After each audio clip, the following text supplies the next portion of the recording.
있습니다. 자, 이렇게 해서 강릉은 KTX 이후에 이제 우리가 뜨거웠죠. 강릉역, 교동, 유천지구, 송정 일대 아파트들이 가격이 20년, 21년도, 22년에 폭등을 했어요. 그러다가 다시 23년도, 24년도까지 좀 하락도 하고, 심지어 20%, 40%까지 빠지기도 했습니다.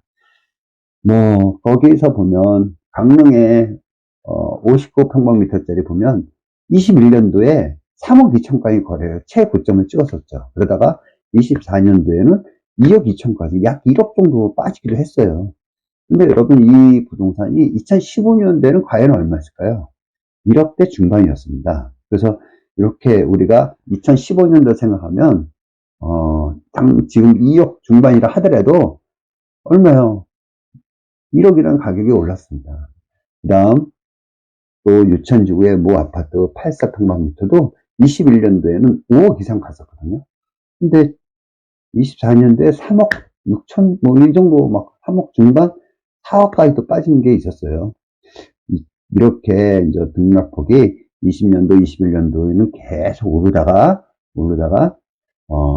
23년도, 24년도에 여러 가지 사정으로 인해서 가격이 빠지기도 했습니다. 근데 가장 근본적인 거는, 똘똘한 채 몰려가는 거였던 거겠죠. 그때 지방 사람들은 서울로 다 간다. 서울로 가서, 똘똘한 채 산다. 서울에 집을 사야 된다. 이렇게 됐었죠. 어지간 서울하고 지방하고는 가격 차이가 4배, 5배 차이가 납니다. 어쨌든 또 강릉 사시는 분들, 또, 서울은 서울 사는 사람들이 있는데, 저는 제가 서울을 가끔 가보면, 야, 너무 주택 가격에 시들려서 삶이 뻑뻑하지 않나, 이런 생각을 하게 됩니다. 그리고 구축 아파트들은 우리가 신축 아파트보다는 덜 빠졌죠? 덜 빠졌습니다. 자, 그래서 2025년도 현재의 부동산을 딱 이렇게 점검을 한번 해본다라고 했을 때, 사회적인 이슈, 경제, 그 다음에 이제는 빠질 만큼 빠지지 않았냐. 이런 것들이 약간 배제에 깔린 것 같습니다. 여러분 생각해 보십시오. 3억짜리 아파트가 2억으로 빠지고, 5억짜리 아파트가 3억대로 빠지고, 여기서 더 이상 내려갈 이유가 없다고 많은 사람들이 그렇게 진단을 합니다. 여기서 더 빠지면 어떻게 돼요? 나라 망합니다. 네. 여기서 빠지지 않을 것 같고, 또 분양가 가격이 항상 계속 올라가서 또 분양이 되고 있기 때문에 된다. 그런데 여러분 생각하시면은 아니 6억, 7억, 8억짜리 분양하는 것들은 누가 그걸 과연 강릉시에서 사겠느냐? 그렇지 않습니다. 2억짜리 집을 판 사람이 사기도 하고요. 또 3억짜리 집을 판 사람이 사기도 하고요. 이게 단계별로 가기도 합니다. 그래서 2025년도 현재는 아주 이제 극단적인 공포에서 벗어나서 조금 불안하지만 그래도 망가지지 않겠다라는 그런 기대가 커지고 있습니다. 그래서 심리적인 어떤 과도기라고 보시면 될 것 같습니다. 그래서 지금은 변동기, 과도기, 이제는 어느 정도 찼다. 이렇게 생각하시면 되겠습니다. 자, 그래서 이때는 차분하게 준비한 사람하고, 겁에 질린 사람하고의 나눠지게 될 거예요. 아직도 겁에 질린 사람, 그 다음에 이제는 아니지 않냐라서 긍정적인 마인드를 가지고 움직이는 사람, 이런 사람들이 두 파트로 나눠질 거예요. 이때 과연, 2, 3년, 3, 4년 안에 가격이 어떻게 될까 생각했을 때는 아직도 빠지겠다고 하고 있는 사람하고, 지금부터는 좀 오르지 않을까, 빠질 만큼 빠지지 않았는가라고 느끼는 사람하고는 틀릴 것 같아요. 자, 그리고 무엇보다도 다주택자들 취득세 완화 정책이 통과한 겁니다. 2025년 4월 22일 날, 정부의 국무회의에서 통과를 했죠. 그래서 부동산 정책이 변경을 했고, 의결을 받습니다. 근데 그게 무엇이냐면 아까도 말씀드린 것처럼 다주택자도 취득세 중과 기준을 안 합니다. 그러니까 다주택자들이 주택을 추가로 사면 기본세율 취득세가 아니고요. 2주택자였을 이제 2주택자, 3주택자 이렇게 넘어갈 때는 3주택자부터는 우리 강릉 같은 경우는 3주택자부터는 8%의 지방세 포함해서 8.8%였고요. 또 4주택자 1억 이상을 공시가격 1억 이상 살 때는 그렇죠. 그 다음에 4주택자일 때는 12%인데 지방세 포함해서 13.2%였습니다. 뭐 이거를 디테일하게 얘기하면은 뭐 100만 원대 낸 세금을 뭐 1,500만 원을 내야 되는 그런 상황이 됐던 거죠. 그러다 보니까 다주택자들이 투자를 못한다. 여기 강릉분들만 다주택자 투자를 못하는 게 아니고요. 수도권에 있는 사람들도 지방을 올 생각을 안 해요. 그러다 보니까 지방이 많이 빠졌던 경우입니다. 그런데 우리 강릉 같은 경우는 2억대 평균 가격이 아파트 전체 평균 가격이 2억 8천에서 3억 그 사이거든요.